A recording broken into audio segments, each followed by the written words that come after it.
must be pretty close to that. One of the challenges is in 30 minutes is to give enough information that you guys can run with something. So you have to go along with what we have, with the time constraints that we have, give a lot of information and move really quickly, but I'm also going to give you a resource that will help you out. Are business owners or self-employed folks in here? Great. So this presentation is called 7 Steps to Rapid Business Growth, and it's an excerpt, if you will, from the Rapid Business Growth Plan, which is from Impact, which is a company that I founded. Why am I not working? Oh, sorry. Technical Impact difficulties. or impact? Impact. IMPAKT. IMPAKT. Yes. Thanks. Mm-hmm.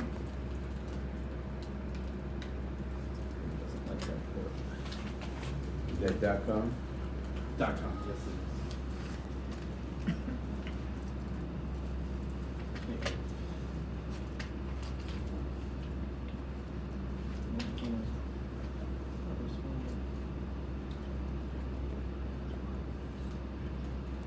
Okay, I'm gonna have to play this a different way. For some reason my device is not responding.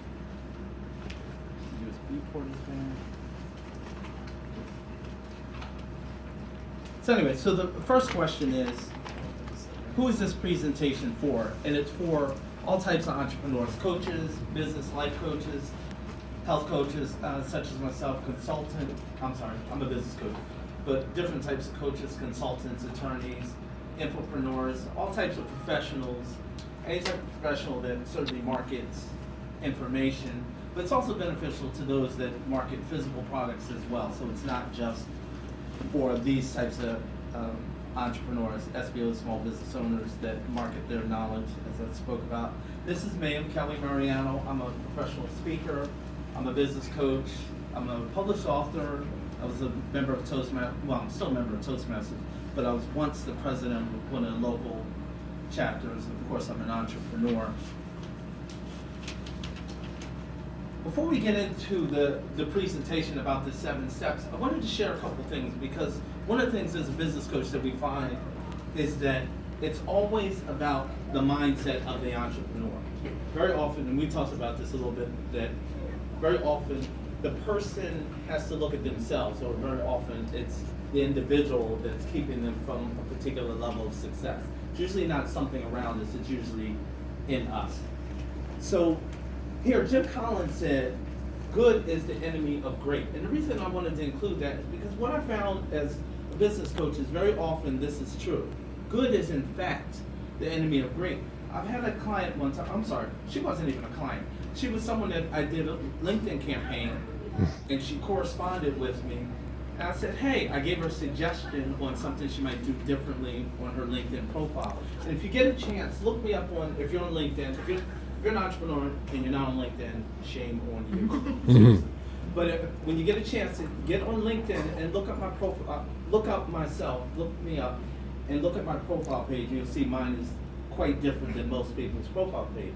So I suggested to her that she make some changes to hers, and her response was, I'm getting good enough results. Thank you. Okay. Exactly. But so the thing is, when is good enough? Now, one of the challenges that we have is that sometimes we measure what good is based on our background or many other things, and something in her made her think that she's doing well enough and doesn't need to do better. I'm not sure what that looks like, and I'm not interested in that dynamic, but I want you guys to think about that, and as we move forward, some of the things that we're going to talk about, and go like, well, maybe I've always done it this way. Give consideration to some of the things that we're talking about, because these things have been tested to be true in the marketplace. And then we have this horse here, right? And this graphic demonstrates the fact, or it talks about the fact that the thing that holds us back, again, is all in our mind. Clearly, that horse could just walk away with that chair, and even if one of us was sitting on it, could probably still do the same. But very often, it's the limitations that we've set on ourselves, the limiting beliefs that we have that keep us from getting to where we really want to be. And what I want you guys to do is think about some of those limiting beliefs that you have, some of the things that, some of your limiting beliefs that may be keeping you from getting to the end result that you really want to have. So if you find yourself going over and over, getting the same results all the time, or you find yourself kind of in your own personal Groundhog Day, I just watched that movie recently because one of my mentors suggested that we watch it again to talk about the fact that he did things over and over again, but he started tweaking his life a little bit to get the particular result that he wanted to get. That's one of the things you guys want to consider is don't keep doing the same thing, getting the same results, and somehow expecting a different result. If you keep doing the same thing, you're going to get the same result. So if you don't like the result that you have, then change what it is you're doing. This is the ebook, Jumpstarting Your Business. I kind of shied away from the Jumpstarting Your Business because people started thinking it was only for new business owners, and it's not about new business owners. In this particular case, the event that I was speaking at, the theme was jumpstarting your business and your life and your career and all these types of things. And that's why I took on this name, but the focus was on the 7 steps to rapid business growth. But what I want to point out to you is the URL here, rapidbusinessgrowthplan.com.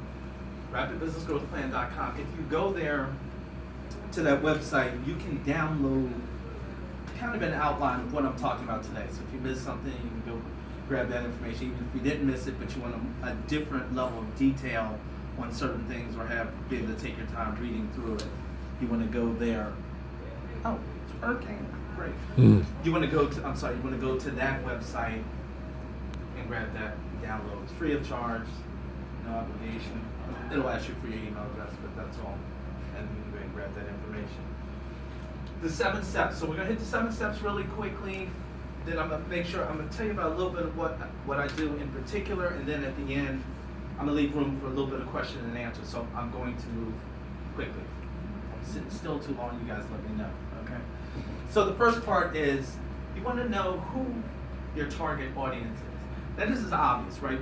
We all, anybody in business, you should understand that you need to know who your target audience is.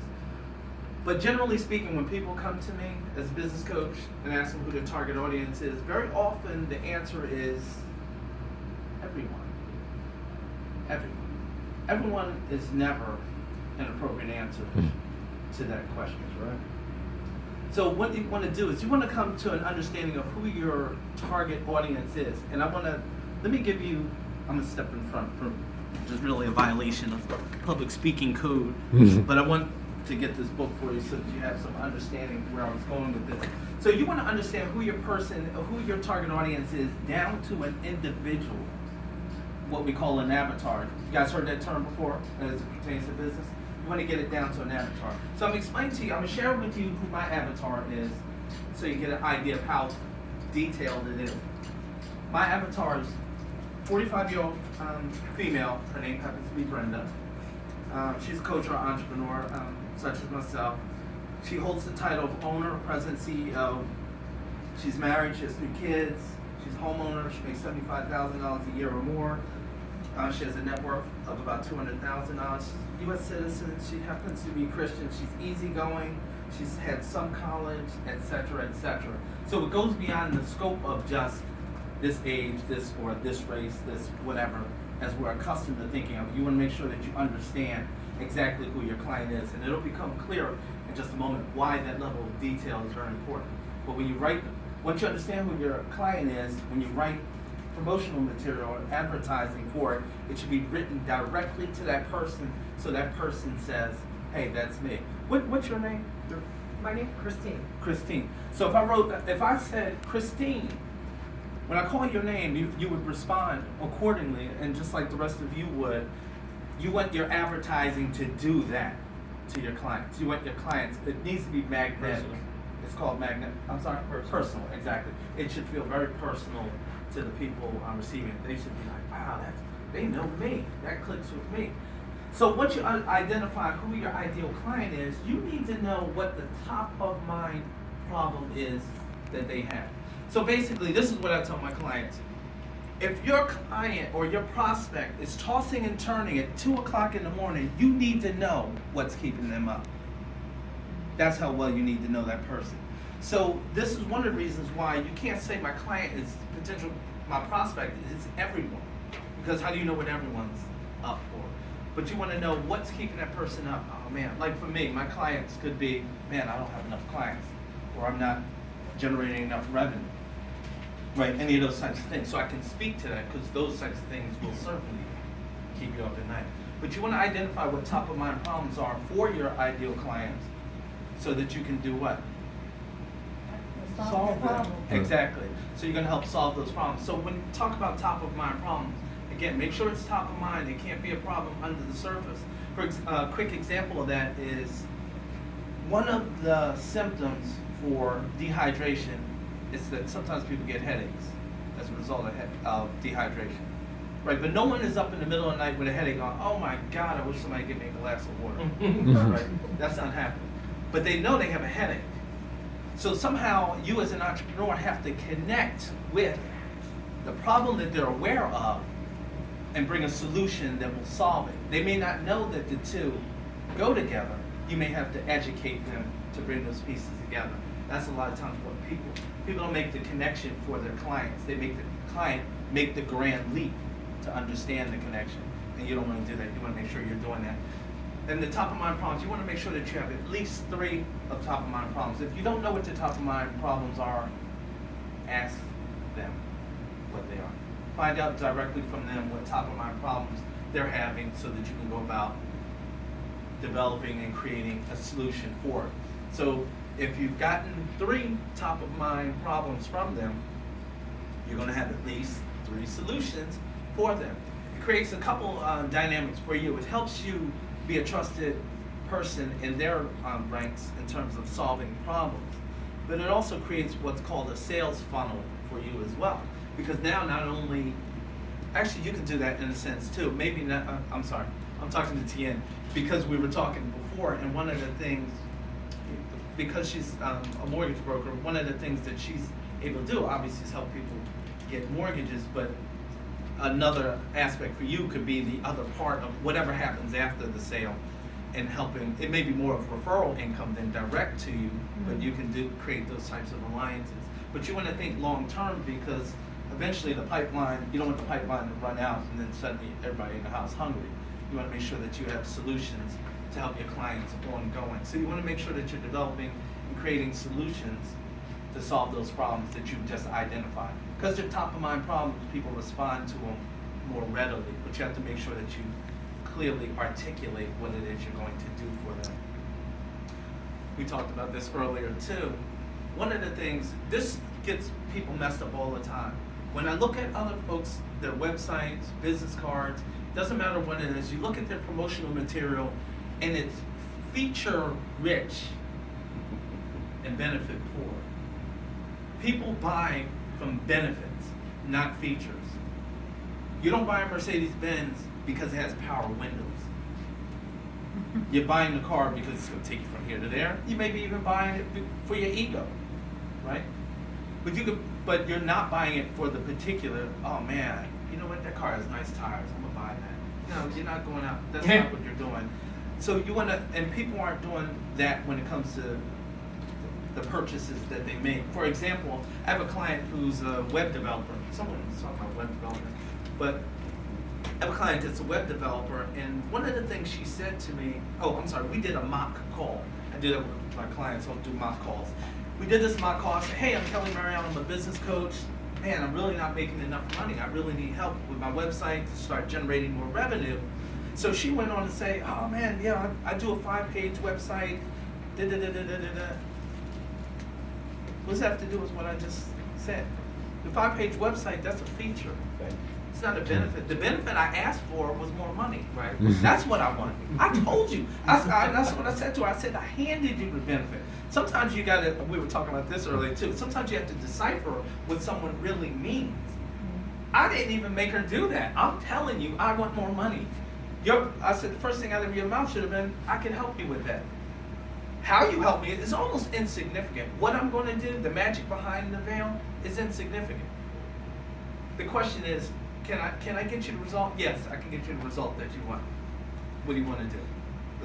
Let's come together. She didn't touch on it at all. Make sure that everything that you do is full of the benefits to the client, not to you. Not things that you perceive to be important. Make sure that they're important to them. Important to you doesn't matter. As a matter of fact, when someone asks you what you do for a living, and you start answer it as it pertains to them.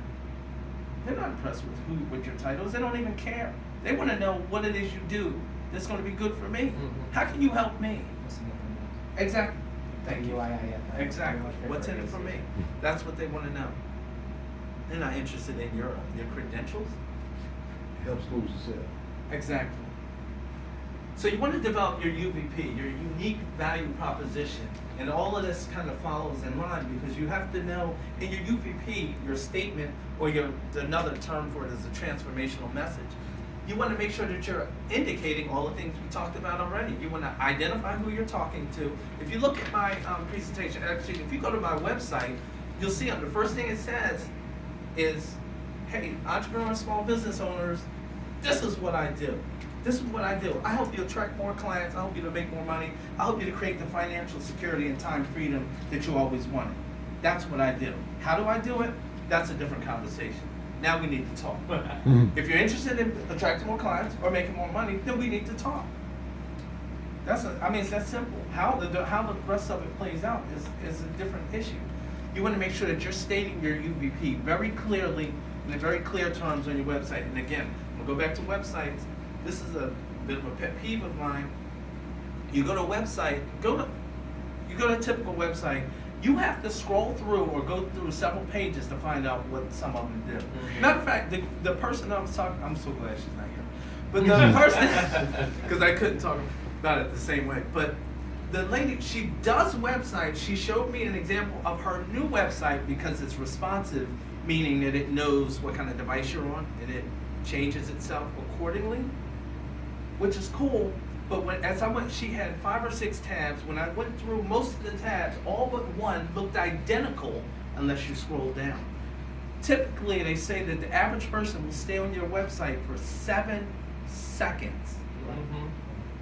You don't have time for them to scroll down Right. to figure out. If they're only staying 7 seconds, they're not that interested.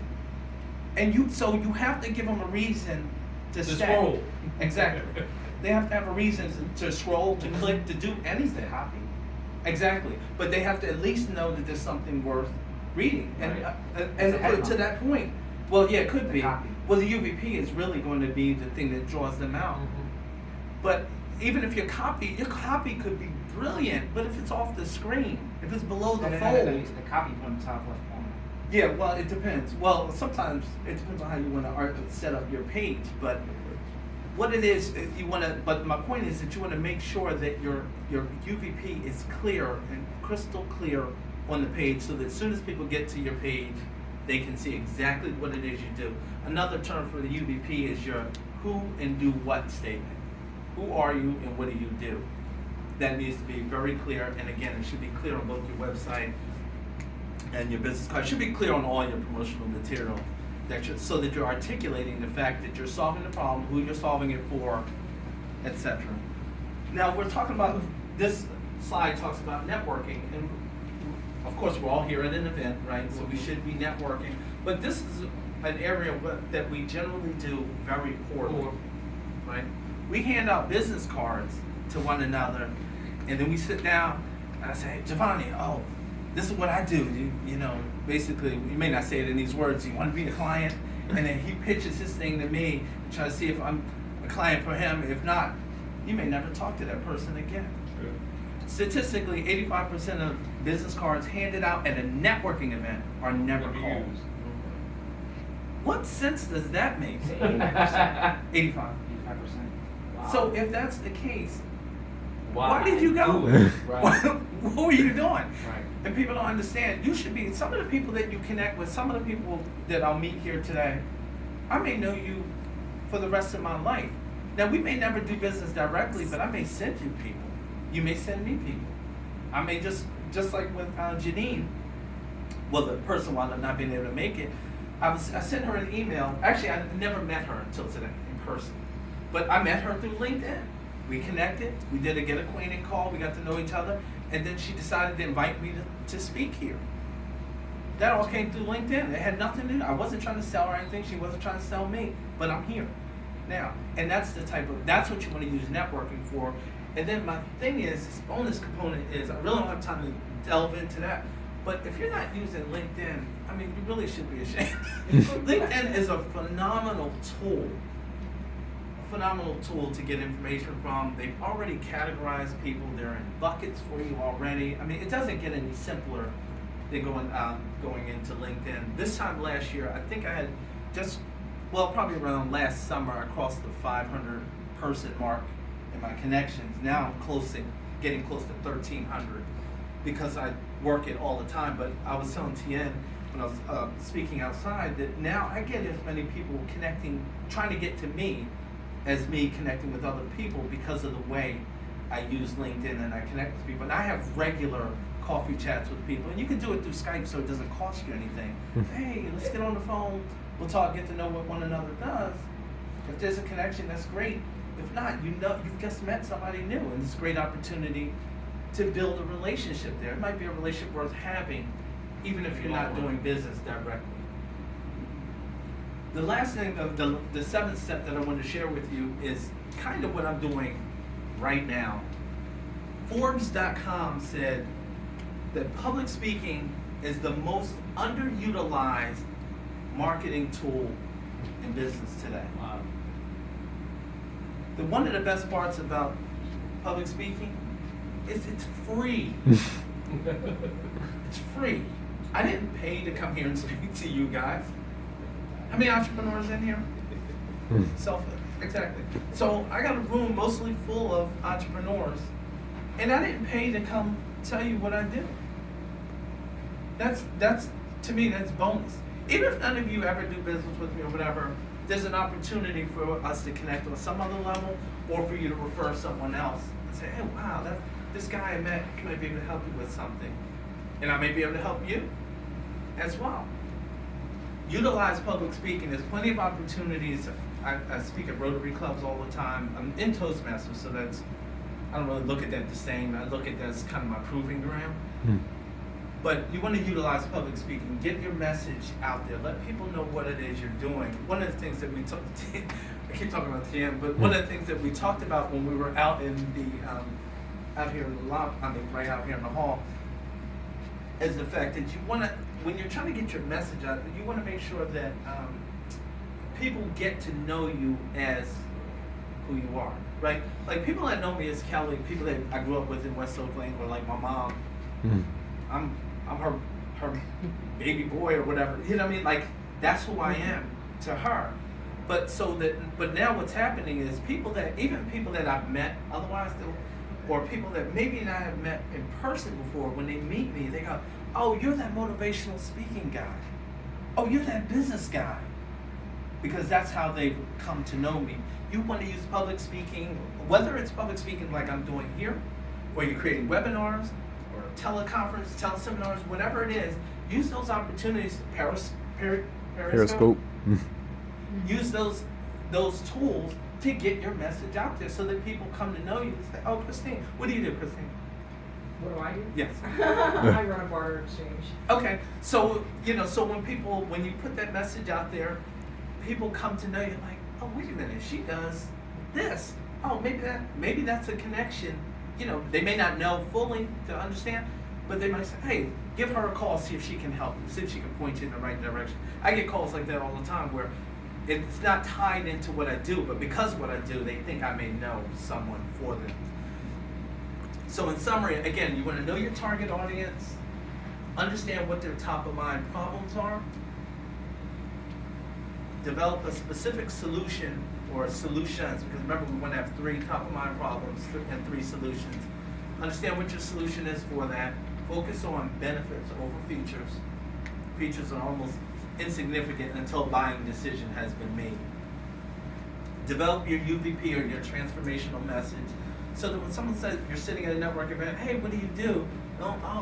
This is my title. They really don't care about the title. And you'll almost, unless someone very specifically asks me, you usually, like when a guy asked me what I did, I didn't go into a UVP because he just wanted a title, so I just shared the title with him. Generally speaking, if I get introduced to someone, I don't say I'm a business coach. I won't even mention that I am a business coach, because that's not the point. The point is I help my clients attract more clients, make more money, etc.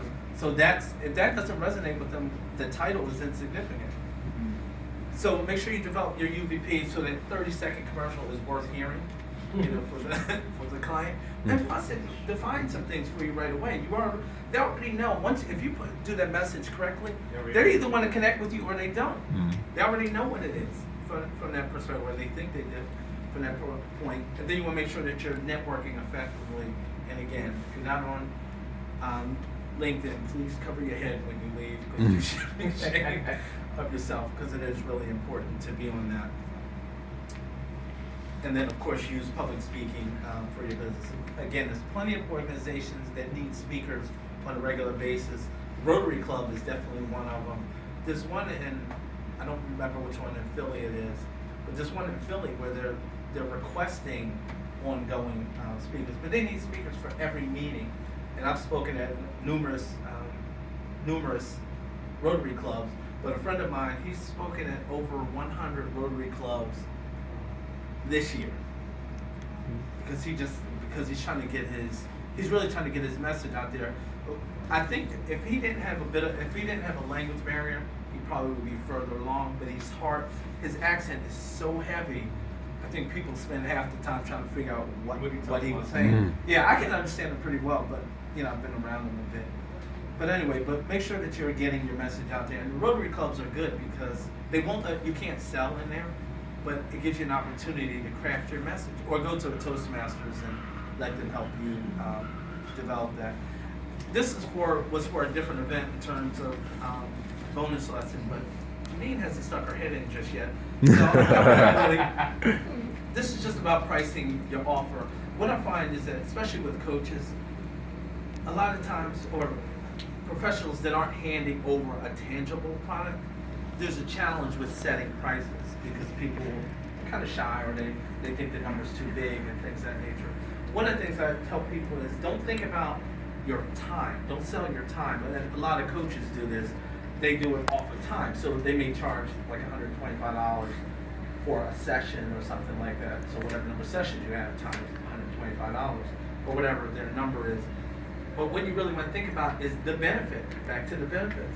So if, for example, if you're making $100,000 a year, and I take you to $300,000 in 12 months, is that worth more than $125 a month? Probably, right? So I'm not gonna charge you. Now, I'm not saying I would charge $200,000, but by the same token, yeah, you wouldn't like that too. But you want to make sure that your pricing is based on the value that you bring to your client, and not your own. Don't judge it out of your own pockets, because if your pockets, or you come from a background where money was tight, so you're going to judge that incorrectly. It helps have someone else help you. Matter of fact, one person, she actually never became a client, but the first thing I told her was that she needed to double her fees. And she said, well, some people said they didn't want to do it because it was too much. I said, what someone tells you about the pricing has nothing to do with the value of the thing, right? Because again, back to the Mercedes thing, if I'm selling you a $50,000 Mercedes, does it matter that your pockets can't handle it? If the car's worth $50,000, I'm not going to sell it to you for $50 because that's what your pocket can handle, right? So the value doesn't change. And I'd like to say this too: Mercedes doesn't make any apologies for the fact that you can't afford their car. You're not going to go in there and go, you know what? We understand you can't afford that. We're going to go ahead and drop that price down to something we can. That's not going to happen, right? Mhm. They know Chevys down the road. They know Fords down the road. You can always buy one of theirs, but it has nothing to do with the value of their product. And you have to keep that in mind with the value of your product. Whatever it is you're offering or marketing out in the marketplace, just keep in mind that, think about the value that you bring, and don't think just simply on an hourly rate like an employee, because that's really employee level thinking. I'm gonna share with you really quickly. We have some offers, and what I have is it's a coaching program, and there's two models, because I'm just summarize it really quickly. Well, I'm sorry, there's 3 models now. One model is not getting released until December 1st. But the two is, there's a group coaching model, and then there's a one-on-one coaching model. the group coaching model, if there's one call per week where it's a teaching, and the second call is a Q&A session. It's full Q&A. They're both recorded so that the person can go back and listen at any time. There's a Facebook group as well that's private, so that people can go back and forth and kind of have the mastermind principle in it. That program is $190. It's generally $197 a month, but for this event, it's being lowered to $157 per month. The one-on-one coaching is generally listed at $600 per month. It's discounted for $510 a month, but for today, it's at $450 a month. But what's beneficial about that, or more beneficial, people think, is that when we're talking about something, it's very specific to your business. When I'm teaching in a group setting, it's general. I can't get into the details of what you're doing until we get to Q&A.